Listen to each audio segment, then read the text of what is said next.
Hello bachcho, let's see this question. The question says which will be absorbed more readily on the surface of charcoal and why? NH3 और CO2.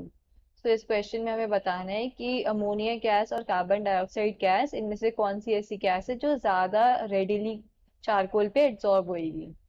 सो की concept is absorption. पहले हम देखेंगे कि absorption क्या होता है. की कॉन्सेप्ट इज एब्जॉर्प्शन. एब्जॉर्प्शन को हम ऐसे बोल सकते हैं कि ये क्या है, एक्यूमुलेशन होना मॉलिक्यूलर स्पीशीज का सरफेस पे rather then in bulk. Surface of solid या लिक्विड पे किसी भी मॉलिक्यूलर स्पीशीज का इकट्ठा हो जाना, उसे हम क्या बोलते हैं, एब्जॉर्प्शन बोलते हैं. अब एब्जॉर्प्शन के दो कंपोनेंट्स होते हैं. एक होता है कि एड्सॉर्बेट, एड्सॉर्बेट, और दूसरा होता है एड्सॉर्बेंट. एड्सॉर्बेंट. एड्सॉर्बेट क्या होता है? एड्सॉर्बेट को हम ऐसे बोल सकते हैं कि वो मॉलिक्यूलर स्पीशीज है जो कि एड्सॉर्ब हो रही है.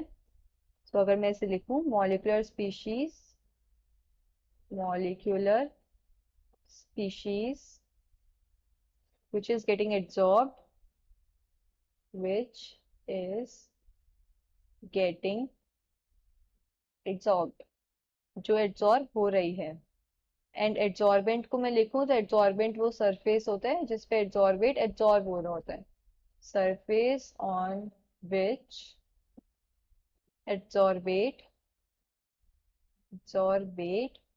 is getting absorbed.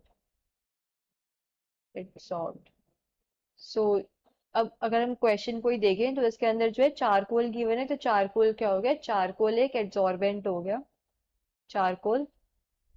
और अमोनिया और ये कार्बन डाइऑक्साइड गैस, मतलब गैस जो है ये एड्सॉर्बेट है, मॉलिक्यूलर स्पीशीज है जो कि एड्सॉर्ब हो रही है, NH3 और CO2. अब पूछ रहे हैं कि ऐसी कौन सी गैस है इन दोनों में से जो ज्यादा एड्सॉर्ब होगी या ज्यादा जल्दी एड्सॉर्ब होगी. तो हम ऐसे बोल सकते हैं कि जो अमोनिया होती है इसका क्या है कि हायर क्रिटिकल टेम्परेचर होता है. मतलब क्या है कि ये इजिली लिक्विफाइबल होती है, हम इसे इजिली लिक्विफाई कर सकते हैं as compare to carbon dioxide gas. अब जो जितनी ज्यादा लिक्विफाइबल गैस होती है वो उतनी ज्यादा एड्सॉर्ब होती है. तो NH3 के अंदर क्या है, greater intermolecular forces of attraction है, तभी वो इजिली लिक्विफाई हो रही है. इस वजह से ये क्या है, ज्यादा इजिली एड्सॉर्ब होगी. तो इसको अगर हम लिखें, ऐसे होगा NH3 has higher critical temperature. इसका critical temperature ज्यादा है, higher critical temperature मतलब क्या हो गया, ज्यादा लिक्विफाइबल है. Means NH3 is more liquefiable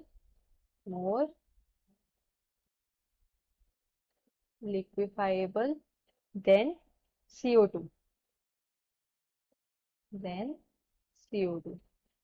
अब ये हो गया तो इसका मतलब क्या हो गया, NH3 के अंदर क्या ज्यादा इंटरमॉलिक्यूलर फोर्सेस ऑफ अट्रैक्शन है.